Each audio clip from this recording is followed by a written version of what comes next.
నమస్తే, నేను సునీత. కాంటెంట్ సినిమాలకి కమర్షియల్ టచ్ ఇవ్వటం ఏంటి అనేది ఈ మధ్యకాలంలో ఒక సినిమా చాలా బలంగా నిరూపించింది. బలగం సినిమా చిన్న సినిమా పెద్ద సినిమా అన్న తేడాని సినిమా పరిశ్రమలోనే చెరిపేసింది అనడంలో ఏమాత్రం సందేహం లేదు. సో దిల్ రాజు గారి ప్రొడక్షన్ నుంచి బలగం రావటం అండ్ మనందరం తెలుగు వాళ్ళందరం కూడా చాలా గొప్పగా ఆ సినిమా మన తెలుగు సినిమా అని చెప్పుకోవటం మనం చూసాము. దిల్ రాజు గారి ప్రొడక్షన్ నుంచి మరొక కాంటెంట్ బేస్డ్ మూవీ రాబోతోంది. అదే జనక అయితే గనక.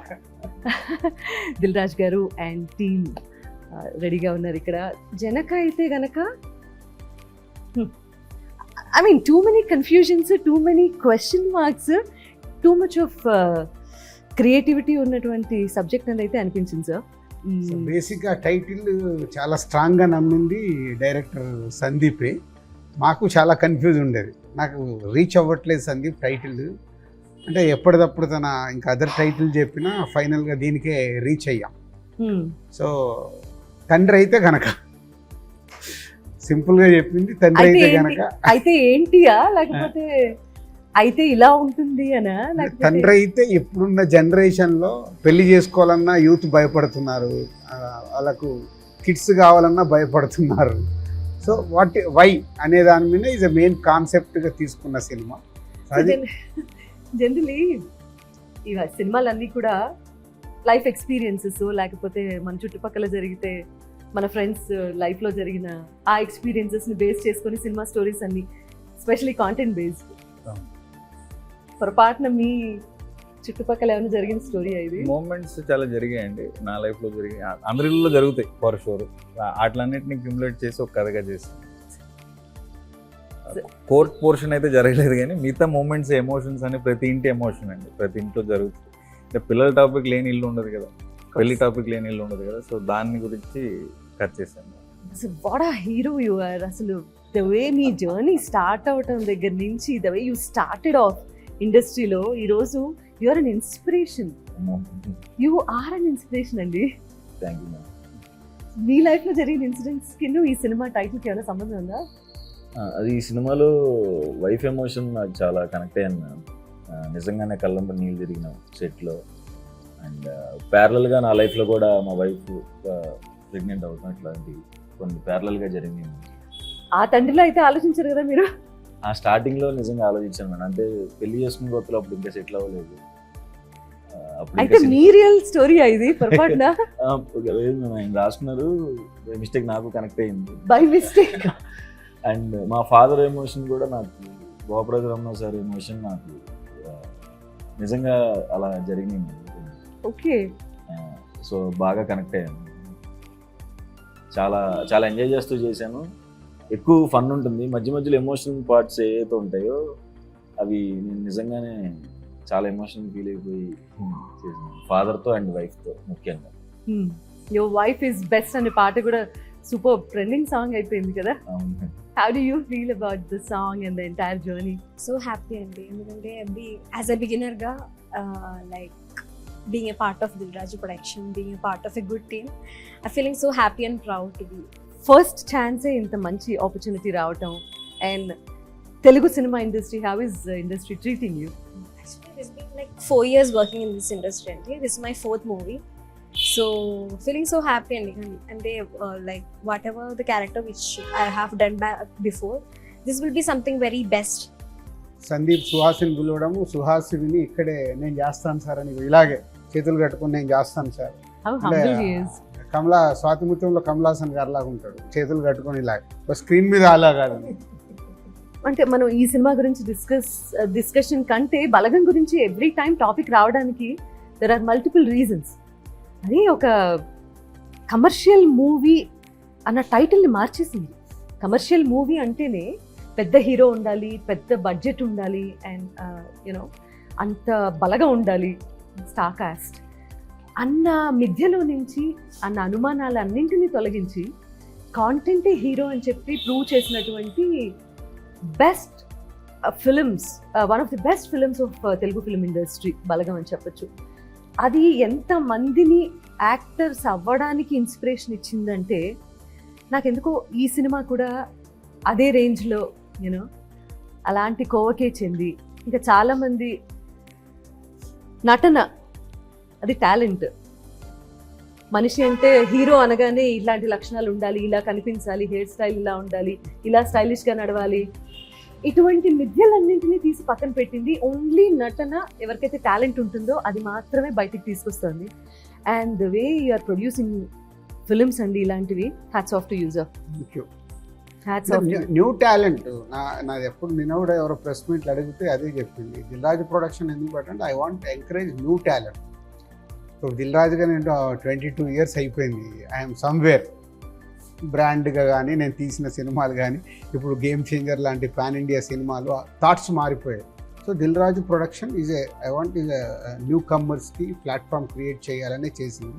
సో బలగం కానీ ఇప్పుడు ఇది కానీ ఇంకోటి ఆకాశం దాటి వస్తావని ఆల్మోస్ట్ ఫినిషింగ్ స్టేజ్లో ఉంది. అందరు కొత్త వాళ్ళతో న్యూ డైరెక్టర్స్తో. సో దీంట్లో అట్లీస్ట్ 50% సక్సెస్ అయినా ఐఎమ్ సో హ్యాపీ. సో మా ద్వారా వచ్చి సక్సెస్ అయ్యి వాళ్ళ ఇండస్ట్రీలో ఫ్యూచర్ ఉంటే వాళ్ళకి డెఫినెట్గా హ్యాపీ. మీరు ఎప్పుడు అలాగే ఉంటారా? తెలియదు ఫ్లోలో అంటే సాతుత్యంలో కమల్ హాసన్ గారు అన్న అందుకే అయ్యో నార్మల్గా కంఫర్ట్ ఇలా అయితే కంఫర్ట్. ఇది మీ క్యారెక్టరైజేషన్ కాదు కదా? కాదు జనకైతే గనక కాదు. What is your characterization? మీ ఆహార్యంలో చూడాలనిపిస్తుంది. Is this your characterization or ఇదా? ఇదండి. లేకపోతే ఇదా? లేదు ఇది కూడా సో వాట్ ఇదేంటి? అది సినిమాలో ఒక సిగ్నేచర్ మూమెంట్.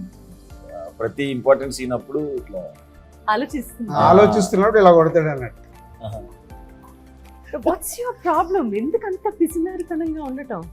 పిసినారితనంగా కాదు మేడం, అంటే ఇప్పుడున్న ఖర్చులకి జనరల్గా ఇప్పుడున్న అందరూ అదే ఆలోచిస్తున్నాం. అంటే ఇప్పుడు ప్లాన్ చేస్తే ఎలా ఉంటుంది, ఎల్కేజీకి సేవింగ్స్ అన్నీ అయిపోతున్నాయి కదా, మనం పోషించగలం లేదా అన్న దాని మీదే. అండ్ ఇంకొకటి ఇప్పుడు జరుగుతున్న కొన్ని ఇన్సిడెంట్స్ గురించి కూడా ఫన్ వేలో చెప్పాను. నవ్వుతూనే చూస్తారు, నవ్వుతూనే బయటికి వెళ్తారు, బట్ మధ్యలో మాత్రం కంటతడి వస్తుంది. ఆబ్వియస్లీ యాక్చువల్గా పిసినారిగా ఉండకూడదు అనుకోవడం ప్రాబ్లం అండి. పిసినారిగా ఉండకూడదు అనుకోవడం వల్ల వచ్చిన ఇష్యూ. ఎందుకంటే మనం క్యాల్కులేట్ చేసుకునే బతుకుతాం కదా. సో అలా పిసినారిగా నేను ఉండకూడదు, బెస్ట్ ఇవ్వాలి, నేను ఫాదర్ అయితే పిల్లలకి బెస్ట్ ఇవ్వాలి అనుకున్నారు కాబట్టి ఈ కథ పుట్టిందండి. బెస్ట్ సీన్ మీరు ఎంజాయ్ చేసిన వాటిలో? నాకును వైఫ్ క్యారెక్టర్కి మధ్యలో ఒక సీన్ ఉంటుంది సెకండ్ హాఫ్లో. వచ్చిన చాలా మంచి ఎమోషన్ మూమెంట్, నాకు చాలా ఎమోషన్ అయిపోతుంది అక్కడ. మా ఇద్దరి మధ్యలో ఉన్న సీన్స్ ప్రతిదీ బాగుంటుంది. అండ్ ఫాదర్తో ఇంకొక సీన్ ఉంటుంది, అది కూడా. అమ్మాయి క్యారెక్టర్ ఏంటంటే ఏది అడిగినా మా ఆయన చూసుకుంటారులే. So she is confident about husband, అంటే ఎలాంటి మూమెంట్ అయినా మా ఆయన చూసుకుంటారులే. సో అలా ఉన్నప్పుడు సెకండ్ హాఫ్లో ఒక సిచ్యువేషన్లో హస్బెండ్గా నీకేంటే మంచి వైఫ్ ఉంది ఇది అంటే, నాకేం ప్రాబ్లం సార్, నాకు ఏదైనా అవుతే మా ఆవిడే చూసుకుంటుందిలే. That is high scene. ఏ విషయం కోసం అయితే ఫైట్ చేస్తూ కోర్టుకి వెళ్ళారో అది మాత్రం it's a very sensitive point. ఎంత జాగ్రత్తగానూ హ్యాండిల్ చేయాల్సినటువంటి పాయింట్. ఇప్పుడు క్యూరియాసిటీ ఎక్కడ బిల్డ్ అవుతుంది అంటే, ఎందుకు కేసు వేసాడు ఈయన నెంబర్ 1 పాయింట్. దేని మీద ఇలా కూడా కేసు పెట్టచ్చా అనేది సెకండ్ పాయింట్.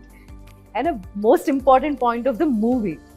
మిడిల్ క్లాస్ వాళ్ళు జనరల్గా ఏదన్నా ఒక సిచ్యువేషన్లో ఎక్స్ట్రీమిటీకి పుష్ అయితే కానీ వాళ్ళ యాక్చువల్ రూపం బయటకు తీసుకురారండి. నేను అనుకున్నప్పుడు ఏమనుకున్నానంటే, మనకి ప్రతిదానికి ఒక ప్లానింగ్ ఉంటుంది. మన ఇంటికి ఒక ప్లాన్ ఉంటుంది, జాబ్కి ఒక ప్లాన్ ఉంటుంది, గర్ల్ ఫ్రెండ్కి ఒక ప్లాన్ ఉంటుంది, మ్యారేజ్కి ఒక ప్లాన్ ఉంటుంది, మన డెత్కి కూడా ప్లాన్ ఉంటుంది. పలానా చోట నా అస్థికలు కలపండి, పలానా చోట సమాధి కట్టండి. అట్లాగే లైఫ్లో ఇంకా ఇంపార్టెంట్ ప్లానింగ్ ఫ్యామిలీ ప్లానింగ్ అంటారు కదా. సో అలాంటి స్పేస్లో వీడి ప్లానింగ్ ఫెయిల్ అయితే is an extreme step. And మనం అనుకున్న ప్లానింగ్లో జనరల్గా మనకి ప్రతి ఒక్కరికి ఉన్న ప్లాన్లో జనరల్గా ఒక 2-3 ప్లాన్స్ ఎలా ఉంటాయంటే, we are very confident will never fail. అలాంటిది ఒకటి ఫెయిల్ అయితే ఆడేమైపోతాడు, వాడు ఎలాంటి స్టెప్ తీసుకుంటాడు అన్న దాన్ని బేస్ చేసి కట్ చేసి. Tell me more about your experience please. Character name is హరిత. షీఈ్ లైక్ మీరు ప్రతి ఇంట్లో నార్మల్లీ చూస్తున్న ఒక టిపికల్ వైఫ్ ఎలా ఉండిపోతుందో అలాగే ఉంది క్యారెక్టర్. వెరీ బ్యూటిఫుల్ క్యారెక్టర్ అండి. లైక్ చాలా the pure emotions, husband and wife మధ్యలో జరుగుతున్న కొన్ని లైక్ స్ట్రగుల్స్, కొన్ని like whatever they shares and everything showing in the film. So happy. What is the best part? Best part అంటే okay court scene. I felt it's something very beautiful. ఇప్పుడు ఈ topic మీద కోర్టుకి వెళ్ళే వాళ్ళు కూడా పెరుగుతారంటారా?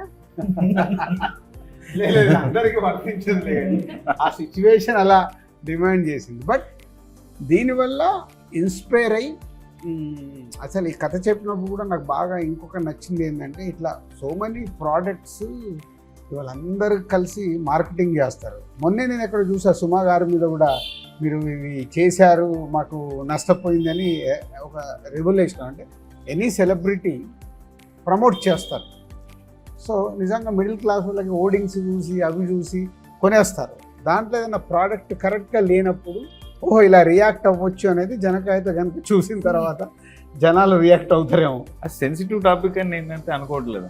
ప్రతి ఇంట్లో టాపికే, దీనికి వేరే వేరే టర్మ్స్ ఇచ్చారు. ఇప్పుడు మనం ఒక గ్రూప్లో ఇంటర్వ్యూ ఉన్నాం కాబట్టి సెన్సిటివ్ అంటున్నాను. ఇళ్లలో పేరెంట్స్ వచ్చి పిల్లలకి పెళ్ళైన తర్వాత గుడ్ న్యూస్ ఉందని అడుగుతారు. అది సెన్సిటివే కదా. మరి ఏమైనా అనుకుంటున్నావా లేదా అంటారు. పెళ్లి అనగానే ఆ ఎక్స్పెక్టేషన్ పెళ్లి చేసుకున్నారు. అప్పుడు అది సెన్సిటివ్ కాదు కదా, ప్రతి ఇంటి డిస్కషన్ కదా. సో సెన్సిటివ్ కాదని నా ఫీలింగ్. వెరీ వెరీ కాకూడదని కాదని. నిజంగా ఒక 20 years బ్యాక్ గవర్నమెంట్ ఒక పబ్లిసిటీ స్టార్ట్ చేసింది. ఒకళ్ళు ఇద్దరు ముద్దు అని ఒక నిరోధుని తీసుకొచ్చి పబ్లిసిటీ స్టార్ట్ చేసింది. సో అప్పుడు అందరికీ అది చదవాలన్నా చెయ్యాలన్నా ఏంటా అక్కడ అందంగా వాళ్ళు ఏం చెప్పారు, ఒకరు హద్దు ఇద్దరు ముద్ద. సో ఒక ట్యాగ్ లైన్ మెల్లిగా ఏమైంది అంటే ఒక అలవాటు. సో ఇది కూడా అంతే, సినిమా చూసినప్పుడు లోపలికి వెళ్ళే వరకు ఇలాంటిది ఏదైనా ఫీలింగ్ ఉన్నా వన్స్ దే వాచ్ ఫిలిం ఇది మర్చిపోయి ఆ హ్యూమర్లో దాంట్లో ఓహో భలే చెప్పారు. అంటే మేము ఇప్పటివరకు ఒక 4 షోస్ వేసాం. ఆ షోస్లో వచ్చిన రియాక్షన్ని బట్టి, అందుకే ఎస్పెషల్ నేను ఒక ఫ్యామిలీకి కూడా షో ఇప్పించాను, వాళ్ళ రియాక్షన్స్ కూడా చూద్దామని. అంటే young people they are open, ఈరోజు అన్నీ మాట్లాడుకునే స్టేజ్లో ఉన్నారు. అదే కొంచెం అమ్మమ్మలు, అందుకే బామ్మ క్యారెక్టర్ పెట్టి మ్యాక్సిమం ఆయన ట్రై చేసింది, ట్రైలర్లో కూడా చేసింది. అసలు ఇంతమంది పిల్లల్ని ఎలాగనే అంటే అప్పుడు మాకు పని ఉండేది కాదులే. సో లైటర్ వే అలా ఇంటే ఇప్పుడు అది ఏంటి ఇలా బామ్మని ఇలా అనేసాడు అనేది కూడా ఆలోచించవచ్చు. కానీ లైటర్ వేలో ట్రీట్ చేయడం వల్ల సినిమా అంతా అలాగే ఉంటుంది లైటర్ వేలో, కాబట్టి పెద్ద కష్టం అనిపించదు. సినిమా చూస్తే కేస్ అనేది లేదా మీరు అంటున్న సెన్సిటివ్ మ్యాటర్ అనేది ఐసింగ్ ఆన్ ద కేక్ అండి. అండర్లైన్గా మాట్లాడుతున్న ఎమోషన్ ఒక తల్లిదండ్రుల ఎమోషన్ మాట్లాడుతుంది. That is prime point. దాన్ని ఒక అవుట్ ఆఫ్ ద బాక్స్ ఐడియాగా తీసుకున్నాం, కానీ main soul of the film is talking about parents emotion, parenting emotion. కనటం ఈజీ, పెంచడం వెనకాల ఎంత కష్టం ఉంది, why do we think about it 100 times అనేది main topic of not the case. What are the main points we can discuss? Current generation, their mentality. మన ఇళ్లలో మనం ఇందాక నుంచి మాట్లాడుకుంటున్న టాపికే. మనం పెళ్ళి చేసుకొని ఇల్లు ఉండదు, పెళ్ళి చేసుకోవాలనుకున్న వాళ్ళు, అనుకోని వాళ్ళు కానీ, లవ్ చేయకూడదు అనుకున్న వాళ్ళు కానీ ఎవరు ఉండరు కదా జనరల్గా, అబ్బాయిలైనా అమ్మాయిలైనా. ఏమోనండి, మారిపోతాం కదా. Whatever be the however liberated we think we are, end of the day you need a companion in whatever way you want. Companionship kuda is a calculation. Correct. They are also adapting children. Correct. Adapting children again comes back to the same calculation. Me own kid anukunna comes back to the same topic. So ఇది ప్రతి ఇంటి కదా, మనందరి కదా, మన కదా అని నేను అనుకుంటున్నాను. చాలా సరదాగా మీరు ఆ పాత్రలతో మీరు కూడా ఇంటరాక్ట్ అవుతూ సినిమా చూస్తారు, నవ్వుకుంటారని నేను అనుకుంటున్నాను. ఒక మూవీ చూసిన దాంట్లో ఒక 93 years old లేడీ, 93 అంట, అలా మాట్లాడిన చూసి త్రోట్ ఫిలిం ఎంజాయ్ చేసి ఎంత బాగా రియాక్ట్ అయిందో. అంటే ఎన్ని జనరేషన్లు చూసుంటుంది 93 years అంటే. సో రియాక్ట్ ఎంత బాగా నవ్వించారు మమ్మల్ని, మాకు ఎక్కడ ఏమనిపించకుండా ఎంత బాగా ఇప్పుడు యూత్ అందరూ ఏదైతే సఫర్ ఎక్కువ పర్సంటేజ్ ఆ పెళ్ళొద్దు పిల్లలొద్దు అనుకునే వాళ్ళు చూస్తే ఎంత కనెక్ట్ అవుతారు. So money. అలాగే మళ్ళీ ఒక సాఫ్ట్వేర్ వాళ్ళకి యూత్ బ్యాచ్కి ఒక షో చేశాం, వాళ్ళు అయితే చాలా కనెక్ట్ అయ్యారు. They are is enjoyed lot. ఇట్లా ఫ్యామిలీ క్రౌడ్ యూత్ అందరు మిక్స్డ్గా చేసి షోస్ చేశారు. కుటుంబ నేపథ్యంతో యూత్ని అట్రాక్ట్ చేయటం అనేది చాలా పెద్ద విషయం. అది చాలా రేర్గా జరుగుతుంది. అంటే కథలో బలం ఉండి ఇలా హ్యూమరస్గా చెప్తే తప్పించి యూత్ కూడా అట్రాక్ట్ అయ్యి సినిమా థియేటర్కి రావటం అనేది జరిగే పని కాదు. సో ఈ రెండు బ్యాలెన్స్డ్గా క్యాలిక్యులేటెడ్గా బాగా చేశారు అనుకోవచ్చు. క్యాల్కులేషన్ ఏం లేదండి, బట్ నేను కూడా మిడిల్ క్లాస్ ఫ్యామిలీ నుంచి వచ్చినవాడిని. మా నాన్న రైల్వే ఎంప్లాయీ, నేను గవర్నమెంట్ స్కూల్లోనే చదువుకున్నాను. సో మా ఎమోషన్స్ అన్నీ కూడా చాలా రూటెడ్ ఎమోషన్సే ఉంటాయి. సో నేను ఏదైనా ఎమోషన్ ఫీల్ అవ్వానంటే ఒక సగటు మనిషి అలాగే ఫీల్ అవుతుంటే నేను గట్టిగా నమ్ముతానండి. అలాగే రాజుగారు కూడా కనెక్ట్. రాజుగారు బ్యాక్గ్రౌండ్ తీసుకుంటే ఆయన స్టార్టింగ్ డేస్లో పడిన స్ట్రగుల్ ఎలిమెంట్స్ కానీ ఆయన కూడా చాలా విషయాలు కనెక్ట్ అయ్యి మనకి చెప్పారు. ఇప్పుడు నాయనమ్మ క్యారెక్టర్ గురించి ఎందుకు అలా మాట్లాడుతున్నారంటే సినిమా చూసి ఇంకా ఎక్కువ లవ్ చేస్తారు. సో ప్రతి పాత్ర మన ఇంట్లో మన బంధువులు మన పక్కింట్లోనూ జరిగినట్టుగానే ట్రీట్ చేశానని నేను అనుకుంటున్నాను. I can feel something, I'm sure most of the people will feel the same. But నేనేం ఊడిపడలేదు పైన నుంచి. సో నేను చాలా రూటెడ్ ఫ్యామిలీ నుంచి వచ్చాను కాబట్టి అలాగే mostly as natural as possible treat చేశాను. మాటలు కూడా డైలాగ్ కింద ఉండదు, మామూలుగా మనం మాట్లాడుకున్నట్టే అనిపిస్తుంది. So that's the beauty of middle class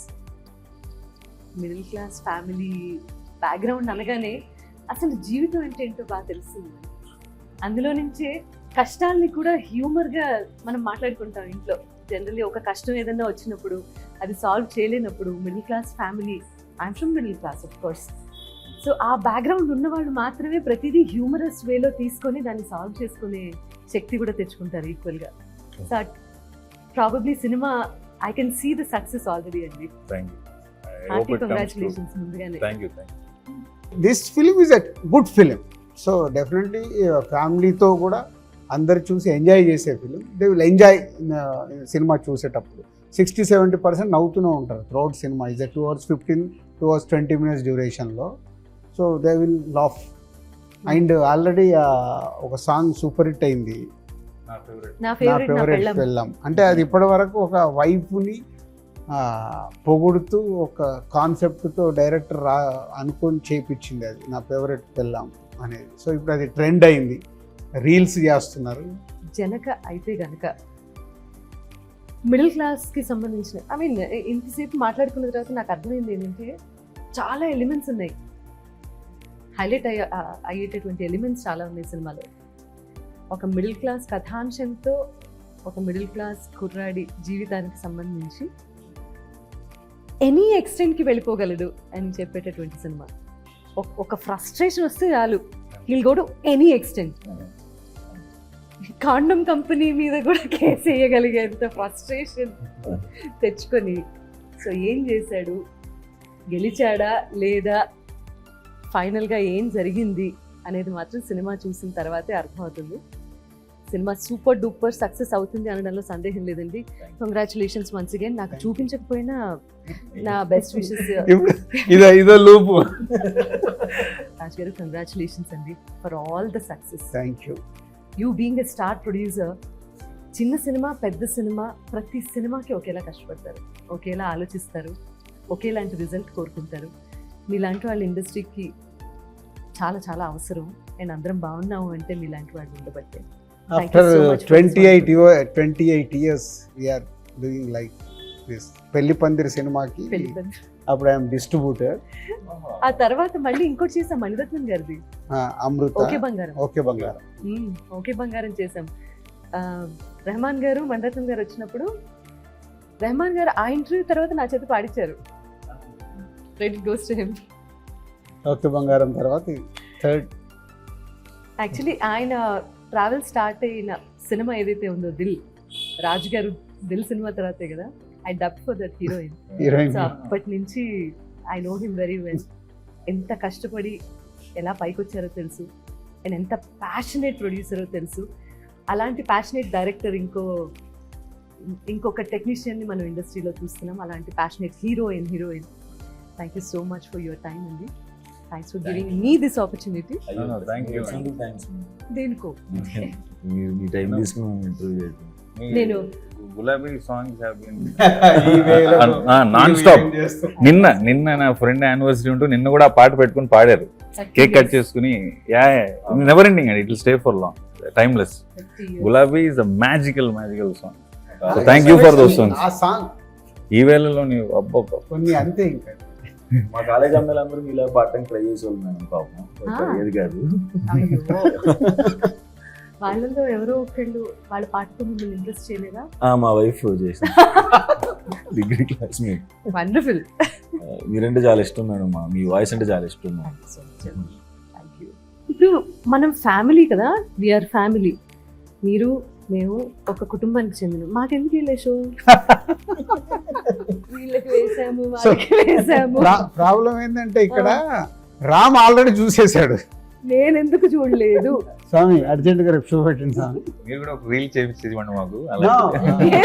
బలగం అప్పుడు రామ్ తో పాటు సునీత గారు కూడా వచ్చి యావిడ్ లో సినిమా చూసి దే గివెన్ ఫీడ్బ్యాక్. కాలర్ ఎగరేసుకొని ఆ రోజు చెప్పాము. ఫ్రెష్ వాళ్ళకి ఏం తెలియకుండా చూసారు. నేను ఆ బ్లాక్ కొంచెం తగ్గినట్టుంది, అది కూడా టైట్ చేద్దామని మీరు చెప్పిన తర్వాత సెకండ్ హాఫ్ ఇంకొంచెం టైట్ చేశాను. సునీత అంటే ఆ రోజు వేణు కన్విన్స్ అవ్వడానికి ఓన్లీ యూ. అంటే ఒక ఫ్రెష్ ఆడియన్స్ గా చూసినప్పుడు, అండ్ అది తెలంగాణ సినిమా అనే ఒక దాంట్లో ఉంటే షీస్ ఫ్రమ్ ఆంధ్ర. అసలు తెలంగాణ ఆంధ్ర కాదు, ప్రతి ఫ్యామిలీ తెలుగు వాళ్ళ ఎమోషన్ అని she's connected. Thank you sir so much. నాకే అవార్డు వచ్చిన ఫీలింగ్ వచ్చింది నాకు. నిజం, ఇలాంటి టైంలో మాట్లాడుకోగలుగుతాను, అప్పుడు అవకాశం లేదు. I wish us all the best. Thank you. Because I also feel I'm part of this. Sure. Thank you. So thank you so much for your wonderful time. Wish you all the best. Thank you. Janaka అయితే గనక 12th October చక్కగా లక్షణంగా పండగ పూట release అవబోతోంది. అత్యద్భుతమైన cinema కాబోతోంది. కుటుంబ సమేతంగా చూస్తూ బోలెడన్ని నవ్వులు పూయించేటటువంటి సినిమా కాబట్టి కుటుంబ సమేతంగా మీరు అందరూ థియేటర్స్కి వెళ్ళి సినిమా చూసి మీ రివ్యూస్ తెలియజేయాల్సిందిగా కోరుతున్నాను. I meet you in the theatres. Thank you very much. మీ అందరికీ మరోసారి దసరా శుభాకాంక్షలు మా జనక అయితే కనుక టీం నుంచి. Thank you.